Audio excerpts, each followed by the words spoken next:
Channel S ডিজিটালে স্বাগতম। আমি এখন দাঁড়িয়ে আছি কুষ্টিয়া জেলার দৌলতপুর উপজেলার একেবারে সীমান্তবর্তী ইউনিয়ন আদাবাড়ি ইউনিয়নের মাথাভাঙা নদীর পাড়ে।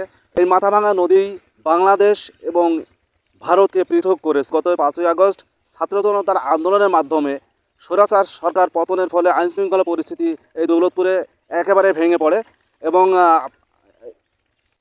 আপনাদের দেখানোর চেষ্টা করব আমি যেখানে দাঁড়িয়ে আছি এটি বাংলাদেশ, ওপারে দেখানোর চেষ্টা করব ওপারে হচ্ছে ইন্ডিয়া, বিস্তীর্ণ ইন্ডিয়ার আবাদি জমি এবং ইন্ডিয়ার অঞ্চল।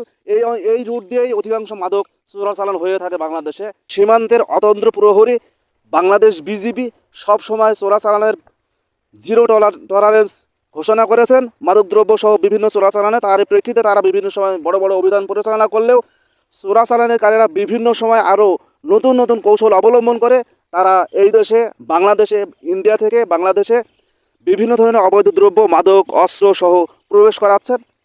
আমরা লক্ষ্য করেছি 5ই আগস্টের পরে আইন শৃঙ্খলা পরিস্থিতি ধীরে ধীরে স্বাভাবিক হয়ে আসে এবং প্রশাসন মাদক সহ বিভিন্ন অপরাধ দমনের জন্য কাজ করে থাকে। আমি এ বিষয়ে দৌলতপুর থানার অফিসার ইনচার্জ নাজমুল হুদার সাথে কথা বলেছি। তিনি আমাদেরকে জানিয়েছেন যে নির্দেশ অনুযায়ী পুলিশের কার্যক্রম সবসময় চলমান আছে এবং তিনি আমাদেরকে আরও জানিয়েছেন যে পুলিশ যে কোনো ধরনের দৌলতপুর থানা আইন শৃঙ্খলা উন্নতির জন্য এবং মানুষের সেবা আইনি সেবা মানুষকে প্রদানের জন্য পুলিশ সর্বদা সচেষ্ট আছে, এই তিনি আমাদেরকে জানিয়েছেন।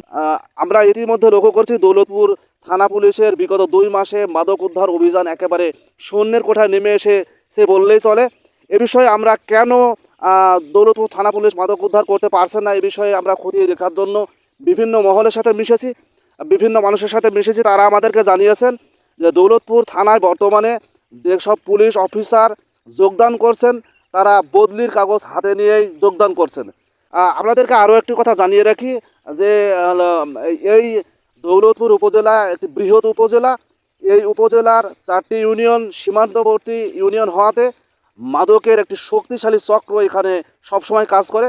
তারা মাদক ব্যবসা নির্বিঘ্নে পরিচালনা করার জন্য প্রশাসনের বিরুদ্ধে মাদক ধরার সঙ্গে সঙ্গেই তারা বিভিন্ন মহলে যখন প্রশাসন এই মাদকদ্রব্য উদ্ধার করে তখন হচ্ছে এই চক্রের মাধ্যমে তারা বিভিন্নভাবে প্রশাসনের ঊর্ধ্বতন কর্তৃপক্ষকে ভুল বুঝিয়ে তাদের বিরুদ্ধে বিভিন্ন অভিযোগ সৃষ্টি করে।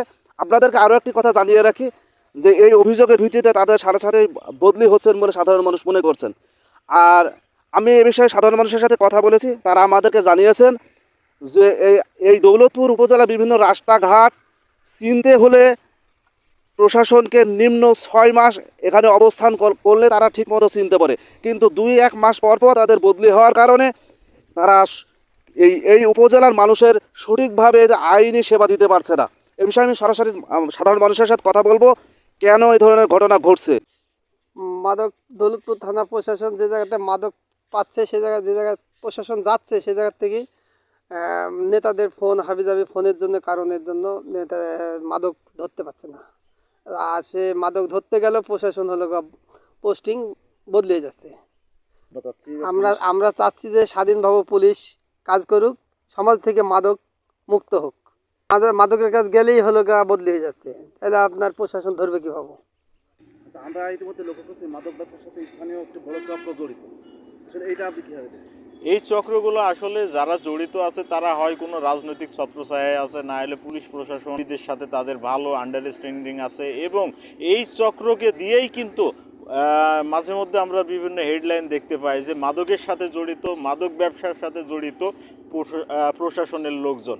আসলে এই লোকগুলোর মাধ্যমেই কিন্তু যত ধরনের আকাম কুকামগুলো হচ্ছে এবং এই ব্যক্তিগুলোকে নিয়ন্ত্রণ করতে গেলে আমাদের কারোরই তলা ঠিক থাকবে না। এই দৌলতপুর উপজেলা তো সীমান্তবর্তী উপজেলা, মাদক প্রবণতা বরাবরই বেশি থাকে। তো 5ই আগস্টের পরে আপনারা কেন মনে করছেন যে অত্যন্ত বেশি হয়েছে? অত্যন্ত বেশি হয়েছে বলতে গেলে পুলিশ প্রশাসন তো মনে যে অসাধু ব্যক্তিদের জন্য কাজ করতে পারছে না, ধরলেই ফোন হ্যান ত্যান এটা সেটার কারণে মাদকদ্রব্যটা অনেক বেশি হয়েছে। ধন্যবাদ। আমাদেরকে সাধারণ মানুষ যেমনটি জানালেন যে মাদক উদ্ধারের জন্য আইন শৃঙ্খলা বাহিনী সর্বোচ্চ চেষ্টা করবেন, কারণ এই উপজেলা থেকেই মাদক দেশের বিভিন্ন স্থানে ছড়িয়ে পড়ছে। দেশবাসী এসব বন্ধুগণ আজ মাদককে না জানায় মুক্তিকামী হয়ে নেশার সবল থেকে দেশ ও জাতিকে বাঁচায়।